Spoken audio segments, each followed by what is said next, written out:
Hi hello ನಮಸ್ತೆ ಸ್ನೇಹಿತರೆ. ಈಗ ನಮ್ಮ ಪ್ರಯಾಣ ರಾಮನಗರದಿಂದ ಶ್ರೀ ರೇವಣಸಿದ್ದೇಶ್ವರ ಬೆಟ್ಟ SRS ಹಿಲ್ಸ್ ಅಂತೇಳಿದ್ರೆ ತುಂಬಾ ಪ್ರಸಿದ್ಧಿಯಾಗಿರ್ತಕ್ಕಂಥ ಬೆಟ್ಟ. ಸ್ನೇಹಿತರೆ, ಈ ಒಂದು ಬೆಟ್ಟ ತುಂಬ ಬೃಹದಾಕಾರವಾಗಿ ಸುಮಾರು ಎಷ್ಟೋ ಕಿಲೋಮೀಟ್ರ್ಗಳು ಇರ್ತಕ್ಕಂಥ ಒಂದು ಅದ್ಭುತವಾದ ಬೃಹದಾಕಾರವಾಗಿರ್ತಕ್ಕಂಥ ಬಂಡೆ. ಈ ಬಂಡೆಯ ವಿಶೇಷತೆ ಏನಪ್ಪ ಅಂತ ಹೇಳಿದ್ರೆ, ಶ್ರೀ ರೇವಣಸಿದ್ದೇಶ್ವರರು ಸುಮಾರು 1400 ವರ್ಷಗಳ ಕಾಲ ವನವಾಸದಲ್ಲಿರ್ತಾರೆ. ಆ ಒಂದು ಸಂದರ್ಭದಲ್ಲಿ ಈ ಒಂದು ಸ್ಥಳದಲ್ಲಿ 700 ವರ್ಷಗಳು ಸಂಪೂರ್ಣವಾಗಿ ಬೆಟ್ಟದ ತುದಿಯ ಮೇಲೆ ತಪಸ್ಸಿಗೆ ಕೂರ್ತಾರೆ ಸ್ನೇಹಿತರೆ. ಸೊ ಊಹೆ ಮಾಡ್ಕೊಂಬಿಡಿ, 1400 ವರ್ಷಗಳಲ್ಲಿ ಅದರ ಅರ್ಧ ಭಾಗ ಅಂತ ಹೇಳಿದ್ರೆ 700 ವರ್ಷಗಳು ಸತತವಾಗಿ ಒಂದೇ ಜಾಗದಲ್ಲೇ ತಪಸ್ಸಿಗೆ ಕೂತಿರ್ತಕ್ಕಂಥ ಮಹಾನುಭಾವರು, ಪವಾಡ ಪುರುಷರು ಅಂತ ಹೇಳಿದ್ರೆ ಶ್ರೀ ರೇವಣಸಿದ್ದೇಶ್ವರವರು. ಅವರ ಇತಿಹಾಸ, ಅವರ ಹಿನ್ನೆಲೆ ತುಂಬ ದೊಡ್ಡ ಮಟ್ಟದಲ್ಲಿದೆ. ಸೊ ಅದರಲ್ಲೂ ವಿಶೇಷವಾಗಿ SRS ಹಿಲ್ಸ್ ಅಂತ ಹೇಳಿದ್ರೆ ಪ್ರತಿಯೊಬ್ಬ ಪ್ರವಾಸಿಗರಿಗೂ ತುಂಬಾ ಅದ್ಭುತವಾದ ರೋಚಕವಾದ ಅನುಭವ ಅಂತ ಖಂಡಿತ ಸಿಕ್ಕೇ ಸಿಗುತ್ತೆ. ಆ ಬೆಟ್ಟ ಹತ್ತುವ ಅನುಭವ ಇದೆಯಲ್ಲ ಸ್ನೇಹಿತರೆ, ಅದ್ಭುತ ಇದೆ. ಈ ಲೈಫಲ್ಲಿ ಒಂದು ಸಾರಿ ಆ ಸ್ಥಳಕ್ಕೆ ಪ್ರತಿಯೊಬ್ಬರು ಭೇಟಿ ಕೊಟ್ಟರೆ ಒಂದು ಅದ್ಭುತವಾದ ಅನುಭವ ಸಿಗುತ್ತೆ. ಬೆಟ್ಟ ಹತ್ತದ ಮೇಲೆ ಆಕಾಶನೇ ನಮ್ಮ ಕೈಯಲ್ಲಿದೆ ಅನ್ನೋ ಥರ ಫೀಲ್ ಆಗುತ್ತೆ. ಹಾಗಾಗಿ ತಾವೆಲ್ಲರೂ ದಯಮಾಡಿ ಯಾವುದಾದ್ರು ಒಂದು ಸಮಯದಲ್ಲಿ ಈ ಒಂದು ಸ್ಥಳಕ್ಕೆ ತಪ್ಪದೆ ಭೇಟಿ ಕೊಡಿ. ಸೊ ಹಾಗೆಯೇ ಇನ್ನು 700 ವರ್ಷಗಳು ಎಲ್ಲಿದ್ದರು, ಯಾವ ಸ್ಥಳದಲ್ಲಿದ್ದರು, ಆ 700 ವರ್ಷಗಳು ಯಾವ್ಯಾವ ಸ್ಥಳಕ್ಕೆ ಹೋಗಿದ್ದರು ಶ್ರೀ ರೇವಣಸಿದ್ದೇಶ್ವರರು, ಮತ್ತು ಈ ಒಂದು ಸ್ಥಳದ ರೇವಣಸಿದ್ದೇಶ್ವರ ತಪಸ್ಸಿಗೆ ಕೂತ್ಕೊಂಡು ಕೆಲವೊಂದು ಘಟನೆಗಳು ನಡೀತವೆ. ಆ ಘಟನೆಗಳ ಹಿನ್ನೆಲೆ ಏನು ಅಂತ ಈ ಒಂದು ವಿಡಿಯೋ ಮುಖೇನ ಈ ಒಂದು ಸ್ಥಳದಲ್ಲಿರ್ತಕ್ಕಂಥ ದೇವಸ್ಥಾನದ ಅರ್ಚಕರು ಸಂಪೂರ್ಣವಾದ ಮಾಹಿತಿ ಹೇಳ್ತಾರೆ. ಬನ್ನಿ ಸ್ನೇಹಿತರೆ, ನೋಡಿ, ನಮಗೆ ಎಂಟ್ರಿ ಆದ ತಕ್ಷಣ ಈ ರೀತಿಯ ಒಂದು ಬೃಹದಾಕಾರದ ಬಂಡೆ ನಮ್ಮೆಲ್ಲರಿಗೂ ಪ್ರೀತಿಯಿಂದ ಸ್ವಾಗತ ಬಯಸುತ್ತೆ. ಈ ಬಂಡೆ ನೋಡಿದ ತಕ್ಷಣ ಆ ಖುಷಿ, ಸಂತೋಷ ದೊಡ್ಡ ಮಟ್ಟದಲ್ಲಿ ಸಿಗುತ್ತೆ ಸ್ನೇಹಿತರೆ. ಪ್ರತಿಯೊಬ್ಬರಿಗೂ ತುಂಬ ಖುಷಿಯಾಗುತ್ತೆ, ತುಂಬ ಹೆಮ್ಮೆ ಆಗುತ್ತೆ. ನಮ್ಮ ಕರ್ನಾಟಕದಲ್ಲಿ, ಅದು ನಮ್ಮ ಬೆಂಗಳೂರಿಗೆ ತುಂಬಾ ಸಮೀಪವಾಗಿರ್ತಕ್ಕಂಥ ಒಂದು ಅದ್ಭುತವಾದ ಪ್ರದೇಶ, ಅದ್ಭುತವಾದ ಜಿಲ್ಲೆ ಅಂತ ಹೇಳಿದ್ರೆ ಅದು ರಾಮನಗರ ಜಿಲ್ಲೆ. ತುಂಬಾ ವಿಶೇಷತೆಯಿಂದ ಕೂಡಿರ್ತಕ್ಕಂಥ ಜಿಲ್ಲೆ. ಸೊ ಅದರಲ್ಲಿ ವಿಶೇಷವಾದ ಪವಿತ್ರವಾದ ಸ್ಥಳ, ತುಂಬಾ ಪ್ರಸಿದ್ಧಿಯಾಗಿರ್ತಕ್ಕಂಥ ಸ್ಥಳ, ಒಂದು ಐತಿಹಾಸಿಕವಾದ ಹಿನ್ನೆಲೆ ಇರತಕ್ಕಂಥ ಒಂದು ಸ್ಥಳ ಅಂತೇಳಿದ್ರೆ SRS ಹಿಲ್ಸ್. ಈಗ ನಮ್ಮ ಒಂದು ಪ್ರಯಾಣ ಈ ಬೆಟ್ಟದ ಮೇಲೆ ಹೋಗುವಂಥ ಅನುಭವ ಮೊಟ್ಟ ಮೊದಲ ಬಾರಿಗೆ ಈ ಒಂದು ವಿಡಿಯೋ ಮಾಡೋದಕ್ಕೋಸ್ಕರನೇ ನಾವು ಈ ಒಂದು ಸ್ಥಳಕ್ಕೆ ಭೇಟಿ ಕೊಟ್ಟಿದ್ದೀವಿ. ಬನ್ನಿ ಸ್ನೇಹಿತರೆ, ನೋಡೋಣ. ಇಲ್ಲಿಂದ ಮೊದಲಿಗೆ ನಾವು ಎಂಟ್ರಿ ಆದ ತಕ್ಷಣ ಸೊ ನಮಗೆ ಸಿಗುವಂತಹ ಮೊದಲ ಒಂದು ದೇವಸ್ಥಾನ ಅಂತ ಹೇಳಿದ್ರೆ ಶ್ರೀ ಗಣೇಶನ ದೇವಸ್ಥಾನ. ಸ್ನೇಹಿತರೆ, ಹ್ಯಾಪಿ ಆನ್ಲೈನ್ ಮೀಡಿಯಾ ಯೂಟ್ಯೂಬ್ ಚಾನಲ್ಗೆ ತಮ್ಮೆಲ್ಲರಿಗೂ ಪ್ರೀತಿಯ ಸ್ವಾಗತ. ಇವತ್ತು ನಾನು ಬಂದಿರತಕ್ಕಂಥ ಒಂದು ಅದ್ಭುತವಾದ ಸ್ಥಳ ಸ್ನೇಹಿತರೆ, ಬಹುಶಃ ತಮ್ಮಲ್ಲಿ ಹೇಳಿದ್ದೀನಿ. SRS ಹಿಲ್ಸ್ ಅಂತ ಹೇಳಿದ್ರೆ ಶ್ರೀ ರೇವಣಸಿದ್ದೇಶ್ವರ ಬೆಟ್ಟ ಅಂತ ತುಂಬ ಅದ್ಭುತವಾಗಿದೆ. ಖಂಡಿತ ಒಂದು ಒಳ್ಳೆ ಅದ್ಭುತವಾದ ಐತಿಹಾಸಿಕವಾಗಿರ್ತಕ್ಕಂಥ ಒಂದು ಧಾರ್ಮಿಕವಾಗಿರ್ತಕ್ಕಂಥ ಒಂದು ಪವಿತ್ರವಾದ ದೇವಸ್ಥಾನ ಅಂತ ಹೇಳ್ಬೋದು. ತುಂಬ ಚೆನ್ನಾಗಿದೆ, ಅದ್ಭುತವಾಗಿದೆ. ವೀಕೆಂಡ್ ಟ್ರಿಪ್ ಮಾಡೋದು ಖಂಡಿತ ಬನ್ನಿ. ರಾಮನಗರ, ಬೆಂಗಳೂರಿಂದ ರಾಮನಗರ ಬರ್ಬೋದು, ಮೈಸೂರಿಂದ, ಯಾರು ಎಲ್ಲಿಂದ ಬಂದರೂ ಕನಕಪುರದಿಂದನೂ ಬರ್ಬೋದು. ರಾಮನಗರದಿಂದ 14 ಕಿಲೋಮೀಟರ್ ಆಗುತ್ತೆ ಸ್ನೇಹಿತರೆ. ಈಗ ಈ ಒಂದು SRS ಹಿಲ್ಸ್ನ ಪರಿಚಯ ನಿಮಗೆ ಮಾಡಿಸ್ಕೊಡ್ತೀನಿ. ಇದರ ಹಿನ್ನೆಲೆ ಏನು, ಇದರ ಇತಿಹಾಸ ಏನು, ಸಂಪೂರ್ಣವಾದ ಮಾಹಿತಿ ನಾನೀಗ ಕೂಡ ಕಡೆಗಿದ್ದೀನಿ. ಬನ್ನಿ ಸ್ನೇಹಿತರೆ, ನೋಡೋಣ.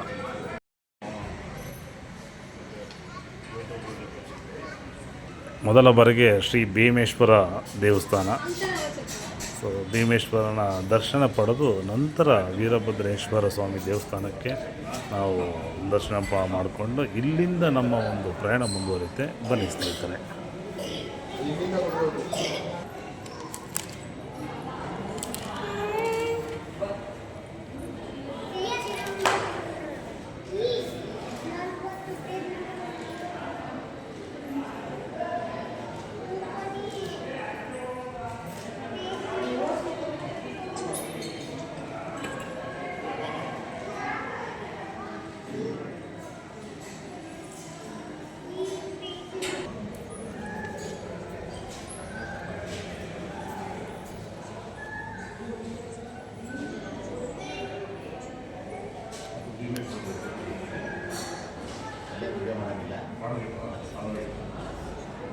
ಸ್ನೇಹಿತರೆ, SRS ಹಿಲ್ಸ್ ಅಂದರೆ ಶ್ರೀ ರೇವಣಸಿದ್ದೇಶ್ವರ ದೇವಸ್ಥಾನ, ಒಂದು ಇತಿಹಾಸದ ಇರ್ತಕ್ಕಂಥ ದೇವಸ್ಥಾನ. ಇದು ಬಂದ ತಕ್ಷಣ ಫಸ್ಟು ಭೀಮೇಶ್ವರ ದೇವಸ್ಥಾನ, ಅದೇ ರೀತಿಯೇ ಶ್ರೀ ಜಗದ್ಗುರು ಶಂಕರಾಚಾರ್ಯರ ದೇವಸ್ಥಾನ, ರೇವಣ ಸಿದ್ದೇಶ್ವರ ದೇವಸ್ಥಾನ. ಇಲ್ಲಿರ್ತಕ್ಕಂಥ ಅರ್ಚಕರಿದ್ದಾರೆ ರಾಕೇಶ್ ಸ್ವಾಮೀಜಿ ಅಂತ. ಅವ್ರನ್ನ ಇದರ ಹಿನ್ನೆಲೆ ಏನು, ಇದರ ಇತಿಹಾಸ ಏನು, ಇದಕ್ಕೆ ಸಂಬಂಧಪಟ್ಟ ಸಂಪೂರ್ಣದ ಮಾಹಿತಿ ಈಗ ಅವ್ರ ಕಡೆಯಿಂದ ತಗೊಳ್ಳೋಣ. ಜಗದ್ಗುರು ರೇವಣಸಿದ್ದೇಶ್ವರ ಹತ್ರ 5ನೇ ಶತಮಾನದಲ್ಲಿ ಐರಾವತ ಕೊಲ್ಲಿಪಾಕದಲ್ಲಿ ಲಿಂಗೋದಿ ಉದ್ಭವವಾಗ್ತಾರೆ. ಅಲ್ಲಿಂದ ಸುಮಾರು 400 ವರ್ಷ, ಅಂದರೆ 1400 ವರ್ಷಗಳ ಕಾಲ ಲೋಕ ಸಂಚಾರವನ್ನು ಮಾಡ್ತಾರೆ. ಮೇಲೆ ತುದಿ ಬೆಟ್ಟಕ್ಕೆ ಹೋದರೆ ಅಲ್ಲಿ 700 ವರ್ಷಗಳ ಕಾಲ ತಪಸ್ಸು ಮಾಡಿರ್ತಕ್ಕಂಥ ಸ್ಥಳ. 700 ವರ್ಷಗಳ ಕಾಲ ಅಂದರೆ 1400 ವರ್ಷಗಳ ಕಾಲ ಅವರು ಲೋಕ ಸಂಚಾರವನ್ನು ಮಾಡಿ ಇಲ್ಲೇ SRS ಬೆಟ್ಟದಲ್ಲಿ, ಅಂದರೆ ಶ್ರೀ ರೇವಣಸಿದ್ದೇಶ್ವರ ಸ್ವಾಮಿ ಬೆಟ್ಟದಲ್ಲಿ 700 ವರ್ಷಗಳ ಕಾಲ ತಪಸ್ಸು ಮಾಡಿರ್ತಕ್ಕಂಥ ಸ್ಥಳ. ಮೇಲೆ ಅಲ್ಲಿ ಲಿಂಗ ಉದ್ಭವ ಆಗಿದೆ. ನೀವು ಕೊಲ್ಲಿಪಾಕದಲ್ಲಿ ಯಾವ ಥರ ಲಿಂಗ ಇದೆಯೋ ಇನ್ನೂ ಅದೇ ಥರ ಲಿಂಗು ಇದೆ. ಮುಂಜಾನೆ ನೀವು ಅಭಿಷೇಕ ಅಂದರೆ 10 ಗಂಟೆ ಒಳಗಡೆ ಹೋದರೆ ಮೂಲ ದರ್ಶನ ಆಗುತ್ತೆ. ತಿರ್ಗಾ ಮಧ್ಯಾಹ್ನ 3 ಗಂಟೆ ಮೇಲೆ ಹೋದರೆ ಅಲ್ಲಿ ಮೂಲ ದರ್ಶನ ಆಗುತ್ತೆ. ಮಧ್ಯದಲ್ಲಿ ಅಭಿಷೇಕ ಇರುತ್ತೆ 10 ಗಂಟೆಯಿಂದ 11 ಕಾಲವರೆಗೆ. 11 ಕಾಲಿಗೆ ಮಹಾಮಂಗಳಾರತಿ ಇರುತ್ತೆ. ಜಗದ್ಗುರು ರೇವಣಸಿದ್ದೇಶ್ವರ ತಪಸ್ಸು ಕೊಡುವಂಥ ಸ್ಥಳ ಇಲ್ಲಿ ಯಾಕೆ ಬಂತಪ್ಪ ಅಂತಂದರೆ, ಅವರು ಪ್ರವಾಸಕ್ಕೆ ಬಂದಿರ್ತಾರೆ. ಅಂದರೆ ಸಂಚಾರವನ್ನು ಮಾಡೋ ಸಂದರ್ಭದಲ್ಲಿ ಬೆಟ್ಟವನ್ನು ನೋಡಿ ಕೆಳಗಡೆ ರೇಣುಕಾಂಬಗಳಿರ್ತಾರೆ. ನಾನು ಮೇಲೆ ಹೋಗೋದಕ್ಕೆ ನೀವು ಎಲ್ಲೇ ಬರ್ತೀನಿ ಅಂತೇಳಿ ಕೆಳಗಡೆ ದೇವಿದ್ಯಮ್ಮ ಅಂತಿದೆ, ಅಂದರೆ ರೇಣುಕಾಂಬ ದೇವಸ್ಥಾನ ಅಂತೇಳಿ ಅವ್ರ ತಂಗಿಯವರು. ಮೇಲೆ ಹೋಗಿ ಅವ್ರು ತಪಸ್ಸು ಕುಂತಿರ್ತಾರೆ. ಸುಮಾರು 700 ವರ್ಷ ಕಳೆದಿರುತ್ತೆ. ಒಬ್ಬ ಬೇಟೆಗಾರ ಮಾಡ್ತಾನೆ, ಉಡ ಅಂತಕ್ಕಂಥ ಪ್ರಾಣಿಯನ್ನು ಬೇಟೆ ಮಾಡೋಕ್ಕೆ ಮಾಡ್ತಾನೆ. ಬೇಟೆ ಎಲ್ಲ ಹೋಗ್ತಾನೆ, ಎಲ್ಲೂ ಕಾಣಂಗಿಲ್ಲ. ಉಡ ಅಂತಕ್ಕಂಥ ಪ್ರಾಣಿ ಕಾಣುತ್ತೆ. ಆ ಉಡ ಅಂತಕ್ಕಂಥ ಪ್ರಾಣಿ ಜಗದ್ಗುರು ರೇಣುಕಾಚಾರ್ಯ ಹೊಟ್ಟೆ ಹೋಗಿ ಆಗ ಬೇಟೆಗಾರ ಎಲ್ಲ ಜಾಡಿ ಮೇಲೆ ತೆಗೆದು ನೋಡಿದಾಗ ಒಬ್ಬ ಸಾಧು ಸನ್ಯಾಸಿಗಳು ತಪಸ್ಸು ಸ್ಥಳವನ್ನು ಕಾಣುತ್ತೆ. ಆಗ ಇವರು ಏನಿದು ಇಲ್ಲಿ ಯಾರು ಕೂತಿದ್ದು ಅಂತ ನೋಡಿದಾಗ ಜಗದ್ಗುರು ರೇಣುಕಾಚಾರ್ಯ ರೇವಣಸಿದ್ದೇಶ್ವರ ಕಣಿತ ನೋಡ್ತಾರೆ. ನಾನು ನೋಡಪ್ಪ ಇಲ್ಲಿ ನನ್ನ ತಾಯಿ ಗರ್ಭ ಬೆಳ್ಕೊಂಡೈತಿ, ಅಂದರೆ ಪ್ರಾಣ ಭಿಕ್ಷೆ ಕೇಳೈತಿ, ಮನೆಗೆ ಹೋಗೋರು ಸಕಲ ಐಶ್ವರ್ಯವನ್ನು ಕೊಟ್ಟು ಕಾಪಾಡಿರ್ತೀನಿ ಅಂತೇಳಿ ಜಗದ್ಗುರು ರೇವಣಸಿದ್ದೇಶ್ವರ ಅವ್ನಿಗೆ ಆಶೀರ್ವಾದ ಮಾಡ್ತಾರೆ. ಮನೆಗೆ ಹೋದಾಗ ಸಕಲ ಐಶ್ವರ್ಯ ಇರುತ್ತೆ ಅವನ ಹತ್ರ ಮನೇಲಿ ಹೋದಾಗ. ಆದರೂ ಹೆಂಡತಿ ಕೂತಲ್ಲದೆ ಅಂತ ಕೇಳ್ತಾಳೆ, ಇಷ್ಟೊಂದೆಲ್ಲ ಎಲ್ಲಿಂದ ತಂದ್ರಿ ಅಂತಂದಾಗ. ಆದರೆ ರೇವಣಸಿದ್ದೇಶ್ವರ ಒಂದು ಮಾತನ್ನು ಹೇಳ್ತಾರೆ ಅವ್ರಿಗೆ, ನಾನು ಇಲ್ಲಿ ತಪಸ್ಸು ಕುಂತಿರೋ ಸ್ಥಳವನ್ನು ನೀನು ಯಾರಿಗಾದ್ರೂ ಹೇಳಿದ್ರೆ ನಿನ್ನ ತಲೆ 1000 ಚಿಡಿಯಾಗಿ ಹೊಡೆದೋಗುತ್ತೆ ಅಂತ ಹೇಳ್ತಾರೆ. ಅವನು ಹೇಳಂಗಿಲ್ಲ ಬೇಟೆಗಾರ, ಯಾಕಂದರೆ ಪ್ರಾಣದ ಒಂದು ಭಯ ಇರುತ್ತೆ. ಆದರೂ ಹೆಂಡತಿ ಕೂತಲ್ಲ ಹೇಳ್ತಾನೆ. ಒಂದು ಸ್ವಲ್ಪ ದಿವಸ ಕಳೆದ ಮೇಲೆ ಅವನ ತಲೆ 1000 ಚಿಡಿಯಾಗಿ ಹೊಡೆದೋದಾಗ ಇಲ್ಲಿ ಮತ್ತೊಂದು ಬೆಟ್ಟ ಇದೆ. ಆ ಬೆಟ್ಟದ ಹಿಂದ್ಗಡೆ ಒಂದು ಕೋಟೆ ಇದೆ.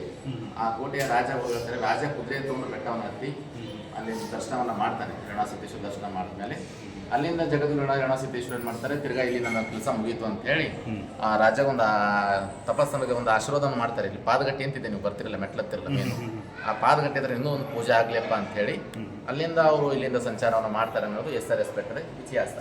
ಅದಾದಮೇಲೆ ಉಳಿದ 7 ವರ್ಷ ಕಾಲ ಜಗದ್ಗುರು ರೇವಣಸಿದ್ದೇಶ್ವರ ಏನು ಮಾಡ್ತಾರೆ, ಲೋಕ ಸಂಚಾರವನ್ನು ಮಾಡ್ತಾರೆ. ಇದರಲ್ಲಿ ಮೊದಲನೇದು ರಂಭಾಪುರಿ ಪೀಠ, 2ನೇದು ಉಜ್ಜಯಿನಿ ಪೀಠ, 3ನೇದು ಕೇದಾರ ಪೀಠ, 4ನೇದು ಶ್ರೀಶೈಲ ಪೀಠ, 5ನೇದು ಕಾಶಿ ಪೀಠವನ್ನು ಜಗದ್ಗುರು ರೇವಣಸಿದ್ದೇಶ್ವರ ಸ್ಥಾಪನೆಯನ್ನು ಮಾಡ್ತಾರೆ. ಈ ಸ್ಥಾಪನೆ ಮಾಡಿರ್ತಕ್ಕಂಥ ಎಲ್ಲ ಪೀಠಗಳು ಜಗದ್ಗುರು ರೇವಣಸಿದ್ದೇಶ್ವರರೇ ಮಾಡಿರೋದು. ಇದು ಇಲ್ಲಿಯ ಇತಿಹಾಸ. ಈಗ ರಾಜರಂತ ಹೇಳಿದ್ರಲ್ಲ, ಯಾವ ರಾಜ ಅಷ್ಟು ಮಾಹಿತಿ ಅಂದರೆ ಟೋಟಲ್ 1400 ವರ್ಷದಲ್ಲಿ 700 ವರ್ಷ ಇಲ್ಲೇ ತಪಸ್ಸು ಮಾಡಿರ್ತಾರೆ ಬೆಟ್ಟದ ಮೇಲೆ. ಇಲ್ಲಿ ಭೀಮೇಶ್ವರಿ ಇದೆ ಮತ್ತು ಮರಳ ಸಿದ್ದೇಶ್ವರ ಇದೆ, ವೀರಭದ್ರೇಶ್ವರ ಇದೆ. ಇಲ್ಲಿ ಭೀಮೇಶ್ವರಿ ಯಾಕೆ ಬಂತಪ್ಪ ಅಂತಂದರೆ, ಪಾಂಡವರು ಬಂದಾಗ ಇಲ್ಲಿ ಒಂದು ದಿವಸ ಇಲ್ಲಿ ಇರ್ತಾರೆ. ಅವರು ಅಂದರೆ ವನವಾಸಕ್ಕೆ ಬಂದಾಗ ಇಲ್ಲಿ ಒಂದು ದಿವಸ ಇರ್ತಾರೆ. ಭೀಮ ಎಲ್ಲೆಲ್ಲಿ ಇರ್ತಾರೋ ವನವಾಸ ಮಾಡಿದಾಗ ಲಿಂಗವನ್ನು ಸ್ಥಾಪನೆ ಮಾಡ್ತಿರ್ತಾರೆ ಪಾಂಡವರು. ಭೀಮ ಲಿಂಗ ತರಕ್ಕೆ ಹೋದಾಗ ಲಿಂಗ ಲೇಟಾಗಿ ತರ್ತಾನೆ ಅವನು. ಆಗ ಅಲ್ಲೊಂದು ಮರಳಲ್ಲಿ ಲಿಂಗವನ್ನು ಮಾಡಿರ್ತಾರೆ. ಭೀಮ ತಂದ ಮೇಲೆ ಭೀಮ ತಂದ ಲಿಂಗವನ್ನು ನೀನು ಇಲ್ಲಿ ಇರಲಪ್ಪ ಅಂತೇಳಿ ಮೊದಲು ಭೀಮೇಶ್ವರ ಪೂಜೆ ಆಗುತ್ತೆ. ಆಮೇಲೆ ಮರಳ ಸಿದ್ದೇಶ್ವರ, ಅದಾದಮೇಲೆ ವೀರಭದ್ರ ಬೆಟ್ಟದ ಮೇಲೆ ಇದು ಇದೆ ಇತಿಹಾಸ. ಬನ್ನಿ 2 ಗಂಟೆ ಕ್ಲೋಸ್ ಆಗುತ್ತೆ.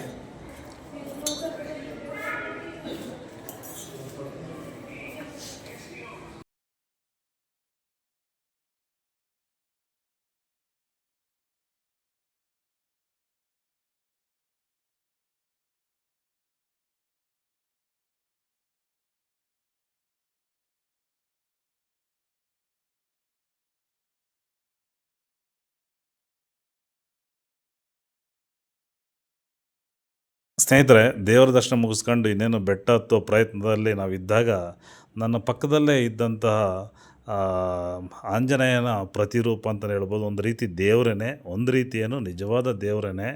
ಸೊ ಬಂದು ನನ್ನ ಪಕ್ಕದಲ್ಲಿ ಬಂದು ನನ್ನ ಹೆಗಲೇರಿ ನನ್ನ ತಲೆ ಮೇಲೆ ಬಂದು ಕೂತ್ಕೊಂಡಾಗ ನಿಜವಾಗ್ಲೂ ಒಂದು ರೀತಿ ಭಯ, ಆತಂಕ ತುಂಬ ಆಯಿತು. ಆದರೆ ಅದು ಬಂದು ತಲೆ ಮೇಲೆ ತನ್ನ ಪಾಡಿಗೆ ತಾನು ಕೂತ್ಕೊಂತು. ಅದು ಯಾವ ಅದು ಉದ್ದೇಶದಿಂದ ಬಂದು ಕೂತ್ಕೊಂತೋ ಹೇಗೆ ಅಂತ ಖಂಡಿತ ಗೊತ್ತಿಲ್ಲ. ನನ್ನ ಹತ್ರ ಯಾವುದೇ ರೀತಿ ತಿನಿಸುಗಳು ಸಹ ಇರಲಿಲ್ಲ. ಆದರೂ ನನ್ನ ಹೆಗಲೇ ಇರ್ತು. ಬಹುಶಃ ಆ ಆಂಜನೇಯನ ಒಂದು ಆಶೀರ್ವಾದ ಇರ್ಬೋದು ಅಂತ ನನ್ನ ಒಂದು ಬಯಕೆ. ಖಂಡಿತ ಖುಷಿ ಆಯಿತು, ತುಂಬಾ ಹೆಮ್ಮೆ ಆಯಿತು. ಸೊ ಅಲ್ಲಿಂದ ನನಗಾಗಿರ್ತಕ್ಕಂಥ ಅನುಭವ ಏನಪ್ಪ ಅಂತ ಹೇಳಿದ್ರೆ, ಬಹುಶಃ ನಾನು ಆ ಒಂದು ಬೆಟ್ಟಕ್ಕೆ ಹೋಗಿದ್ದು ಮತ್ತು ಅಲ್ಲಿ ದೇವರ ದರ್ಶನ ಪಡೆಯೋ ಉದ್ದೇಶ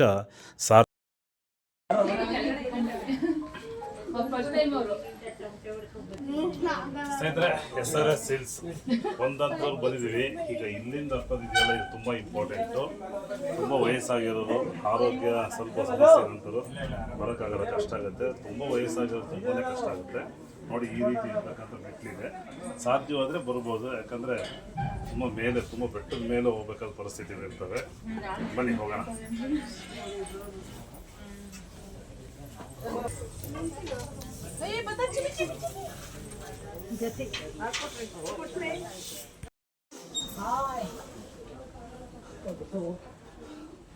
ನೋಡಿ, ತುಂಬ ಸ್ಲೋಪ್ ಇರೋದಕ್ಕೆ ಸ್ವಲ್ಪ ಕಷ್ಟ ಆಗುತ್ತೆ.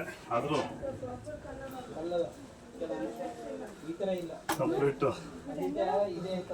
ಶೀಟ್ ರೂಫ್ ಇರೋದ್ರಿಂದ ಬಿಸಿಲಿಲ್ಲ, ತಣ್ಣಗಿದೆ, ಹತ್ಬೋದು. ಇನ್ನೂ ತುಂಬಾ ಹೋಗ್ಬೇಕಾಗಿದೆ ಮೇಲೆ.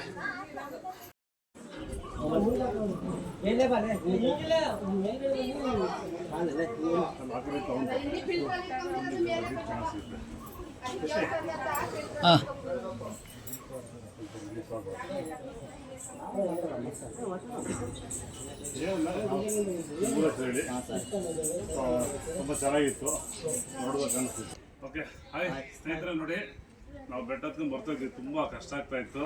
ಅದು ನಮ್ಮ ಜೊತೆಗೂ ನಮ್ಮ ಸ್ನೇಹಿತರು ಅಂತ ಹೇಳಿದ್ರೆ, ಇಲ್ಲಿ ಬಂದಾದ್ಮೇಲೆ ನಮ್ಮ ಸ್ನೇಹಿತರು ಅಂದರೆ ಎಲ್ಲರೂ ನಮ್ಮ ಸ್ನೇಹಿತರಿದ್ದಾಗೇನೆ. ಉತ್ತರ ಕರ್ನಾಟಕ ಅಂದರೆ ಕಲಬುರ್ಗಿ ಅಲ್ವಾ ಸರ್? ಕಲಬುರ್ಗಿಯಿಂದ ಬಂದಿದ್ದಾರೆ. ನಿಜವಾಗ್ಲೂ ಗ್ರೇಟ್ ಅನ್ಸುತ್ತೆ ನೋಡಿ. ಯಾಕಪ್ಪ ಅಂತ ಹೇಳಿದ್ರೆ, ಈಗ ಕೊಪ್ಪಳದಲ್ಲಿ ಶ್ರೀ ಗವಿಸಿದ್ದೇಶ್ವರ ಜಾತ್ರೆ ನಡೀತಾ ಇದೆ. ಆದರೂ ಆ ಜಾತ್ರೆ ಸುಮಾರು ಒಂದು 20 ದಿನದವರೆಗೆ ಇರುತ್ತೆ. ಆದರೆ ಈ ಕಡೆ ಬರಬೇಕು, ಈ SRS ಹಿಲ್ಸ್ನ ಒಂದು ಸರಿ ಭೇಟಿ ಆಗಬೇಕು, ಈ ಬೆಟ್ಟದ ಒಂದು ಅನುಭವ ತಗೋಬೇಕು, ಇಲ್ಲಿರ್ತಕ್ಕಂಥ ದೇವರ ದರ್ಶನ ಮಾಡಲೇಬೇಕಂತೇಳಿ ಉತ್ತರ ಕರ್ನಾಟಕ ಅಂದರೆ ಇಮೇಜಿನ್ ಮಾಡ್ಕೊಂಡು ಇಲ್ಲಿದ್ದು ಆಲ್ಮೋಸ್ಟ್ ಗುಲ್ಬರ್ಗ ಕಲಬುರ್ಗಿ ಅಂದರೆ ಒಂದು 700 ಕಿಲೋಮೀಟ್ರ್ ಆಗುತ್ತೆ. ಅಂದರೆ ಕರ್ನಾಟಕದಲ್ಲಿ ಯಾವುದೇ ಮೂಲೆಯಲ್ಲಿದ್ರೂ ಹೋಗ್ಬೇಕಂದಾಗ ನಾವು ಹೋಗಲೇಬೇಕಾಗುತ್ತೆ.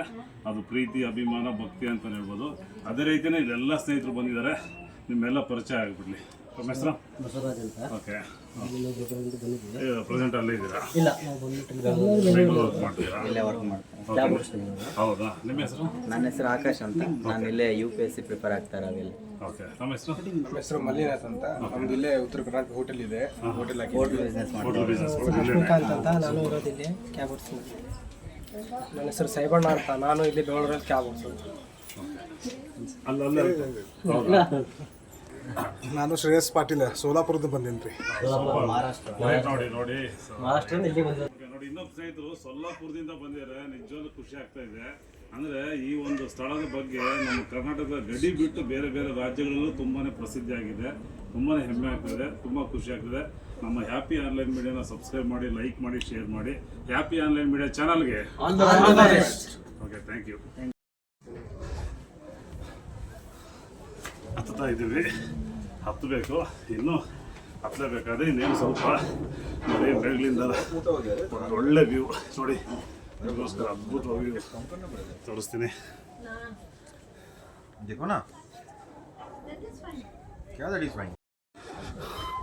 ನೋಡಿ, ನಮ್ಮ ಕ್ಯಾಮ್ರಾಮ್ಯಾನ್ ತುಂಬ ಜೋಶಾಗಿ ಹೋಗ್ತಿದ್ದಾರೆ ಮೇಲಕ್ಕೆ. ಕ್ಯಾಮ್ರಾ ಹಿಡಿಬೇಕು, ಒಳಗಡೆ ಬನ್ನಿ. ನೋಡಿ, ಒಂದು ಹಂತದವರೆಗೂ ಬೆಟ್ಟದ ತುದಿ ತಲುಪುವಂತಹ ಎಲ್ಲ ಲಕ್ಷಣಗಳು ಕಾಣಿಸ್ತಾ ಇದೆ. ತುಂಬ ಸುಸ್ತಾಗುತ್ತೆ, ತುಂಬ ಆಯಾಸ ಆಗುತ್ತೆ. ಆದರೆ ಇಲ್ಲಿರ್ತಕ್ಕಂಥ ಏನು ಈ ಟ್ರಸ್ಟಿಗೆ ಸಂಬಂಧಪಟ್ಟಿರ್ತಕ್ಕಂಥವರು ಇಲ್ಲಿ ನಮ್ಮ ಏನು ಸಾರ್ವಜನಿಕರಿಗೆ ಮತ್ತು ಭಕ್ತಾದಿಗಳು ಹತ್ತುವುದಕ್ಕೆ ಎಲ್ಲ ರೀತಿಯ ಒಂದು ಸೇಫ್ಟಿ ವ್ಯವಸ್ಥೆ ಮಾಡಿದ್ದಾರೆ. ಹಾಗೆಯೇ ಬಿಸಿಲ ಕಾಲದಲ್ಲಾಗಿರ್ಬೋದು, ಮಳೆಗಾಲದಲ್ಲಾಗಿರ್ಬೋದು, ಯಾವುದೇ ರೀತಿ ಆಗಬಾರ್ದು ಅನ್ನೋ ಉದ್ದೇಶದಿಂದ ರೂಫ್ ಥರನೂ ಪ್ಲ್ಯಾನ್ ಮಾಡಿದ್ದಾರೆ. ತುಂಬ ಚೆನ್ನಾಗಿದೆ ವ್ಯವಸ್ಥೆ. ಯಾವುದೇ ರೀತಿಯ ಆಯಾಸ ಆಗೋದಾಗಲಿ, ಮತ್ತೊಂದಾಗಲಿ, ಸುಸ್ತು ಅದು ಯಾವುದೂ ಆಗೋಲ್ಲ. ಬಟ್ ಒಂದು ಹಂತದವರೆಗೂ ಸುಸ್ತು ಆಗೇ ಆಗುತ್ತೆ. ಈಗ ನೋಡಿ, ದೇವರ ದರ್ಶನ ಈಗಾಯಿತು. ಶ್ರೀ ರೇವಣಸಿದ್ದೇಶ್ವರರು ಈ ಒಂದು ಸ್ಥಳದಲ್ಲಿ 700 ವರ್ಷಗಳ ಕಾಲ ಸತತವಾಗಿ ತಪಸ್ಸಿಗೆ ಕೂರಿರ್ತಕ್ಕಂಥ ಒಂದು ಸ್ಥಳ ತೋರಿಸ್ತೀನಿ ಬನ್ನಿ ಸ್ನೇಹಿತರೆ.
ಬೆಟ್ಟದ ಮೇಲೆ ಬಂದ್ವಿ, ತುಂಬ ಸುಸ್ತಾಗುತ್ತೆ.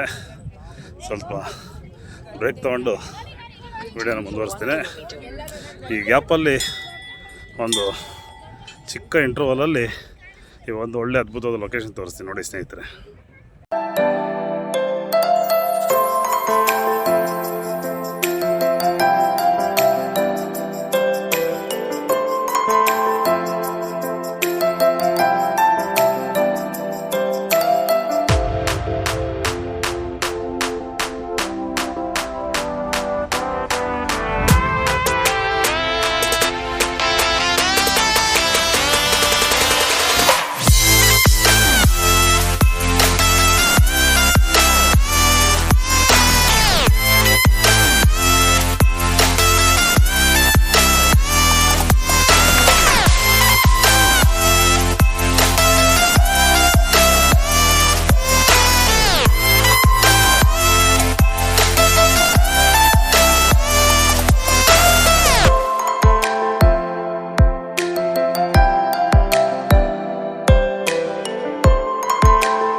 ಸ್ನೇಹಿತರೆ, ಈಗ ಏನು ಬೆಟ್ಟದ ಮೇಲೆ ಇದೆಯಲ್ಲ ಶ್ರೀ ರೇವಣ ಸಿದ್ದೇಶ್ವರ ಸ್ವಾಮೀಜಿಗಳು ಸುಮಾರು 1400 ವರ್ಷಗಳ ಕಾಲ ಲೋಕ ಸಂಚಾರ ಮಾಡಿರ್ತಾರೆ.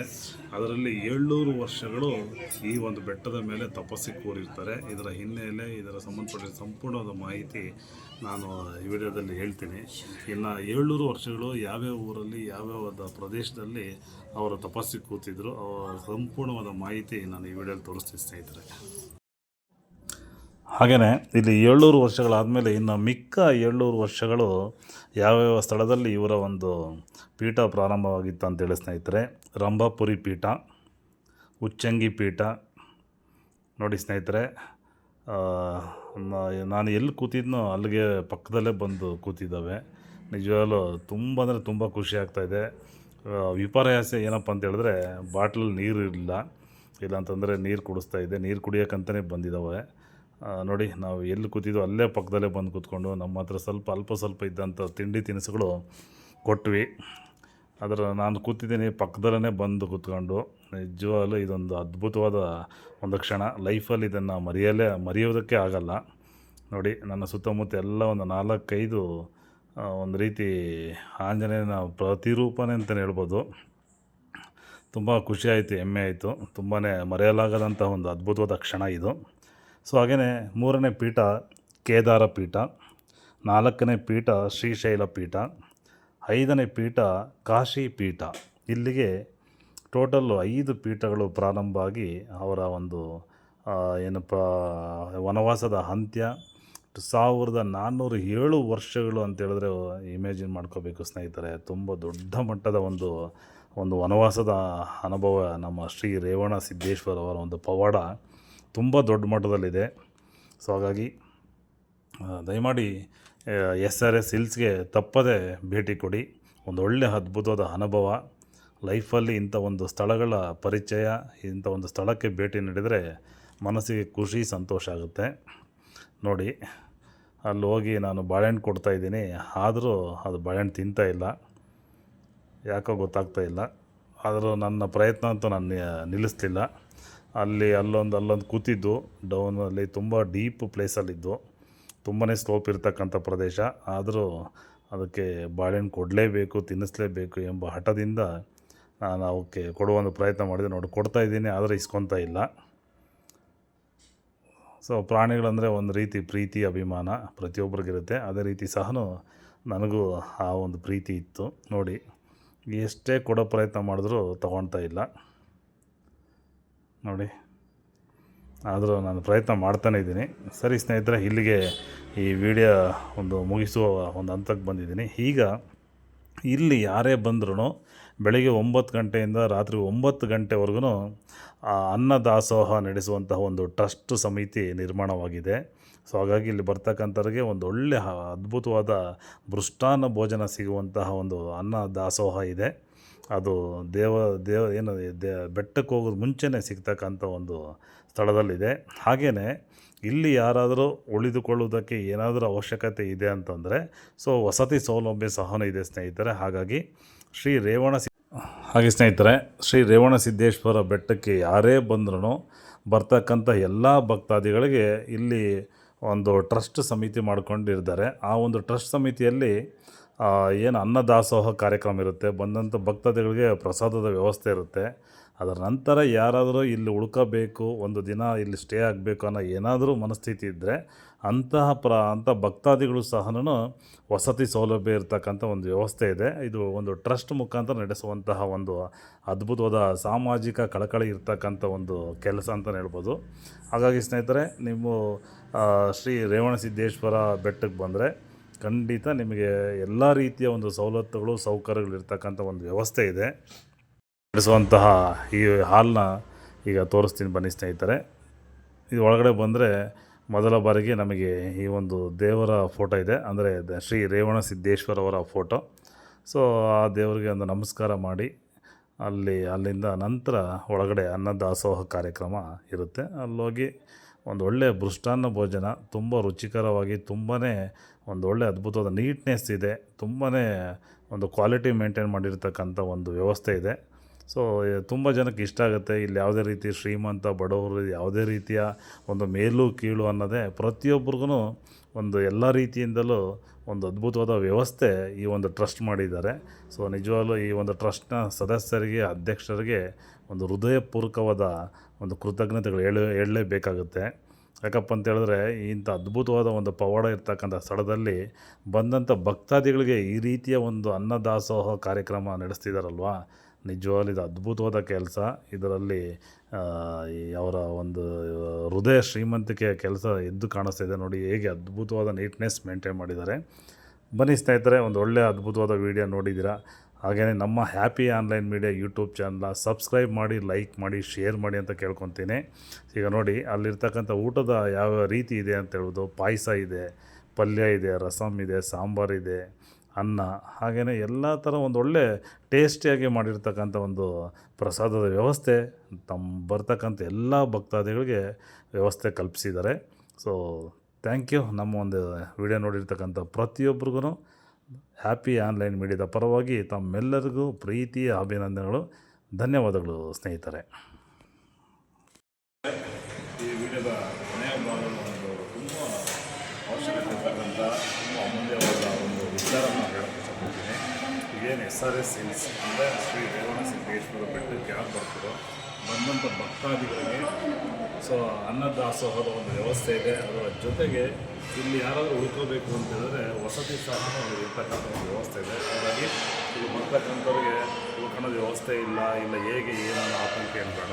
ಸೊ ಇಲ್ಲಿ ಬರ್ತಕ್ಕಂಥ ಭಕ್ತಾದಿಗಳಿಗೆ ಸೊ ಅನ್ನದಾಸೋಹ ಬೆಳಿಗ್ಗೆಯಿಂದ ಸಂಜೆವರೆಗೂ ನಡೆಯುತ್ತೆ. ಅದರ ಜೊತೆಗೆ ಇಲ್ಲಿ ಉಳ್ಕೋಬೇಕಪ್ಪ ಯಾರಾದರೂ ಸ್ಟೇ ಆಗಬೇಕಂತ ಹೇಳಿದ್ರೆ ಯಾರು ಉಳ್ಕೋಬೇಕಪ್ಪ ಅಂತ ಹೇಳಿದ್ರೆ ಸೊ ಅವ್ರಿಗೂ ಸಹ ವಸತಿಯ ಒಂದು ಸೌಲಭ್ಯ ವ್ಯವಸ್ಥೆ ಇದೆ.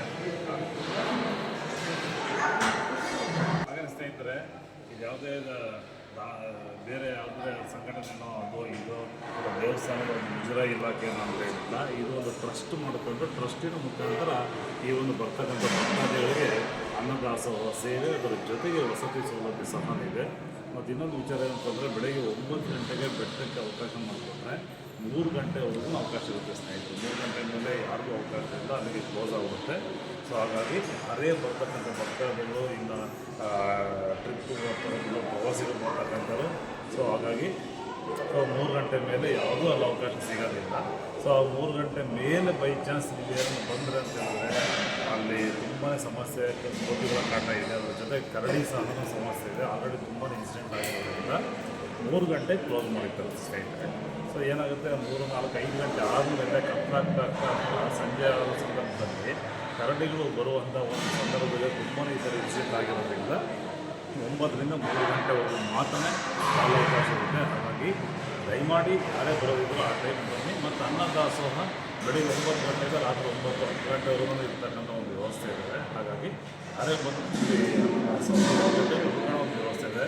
ಹ್ಯಾಪಿ ಆನ್ಲೈನ್ ಯೂಟ್ಯೂಬ್ ಚಾನಲ್ ಎಲ್ಲ ವೀಡಿಯೋಗಳು ನಡೀತಕ್ಕಂಥ ಪ್ರತಿಯೊಬ್ಬ ವೀಕ್ಷಣೆಗಾರಿಗೂ ಹಾಗೂ ಸಬ್ಸ್ಕ್ರೈಬರ್ಸ್ಗೂ ನನ್ನ ಹ್ಯಾಪಿ ಆನ್ಲೈನ್ ಟೀಮ್ನ ಪರವಾಗಿ ಹೃದಯಪೂರ್ವಕ ಧನ್ಯವಾದಗಳು. Thank you. ಇಲ್ಲಿಗೆ ಈ ವಿಡಿಯೋ ಮುಗಿಸ್ತಾ ಇದ್ದೀನಿ. ಧನ್ಯವಾದಗಳು.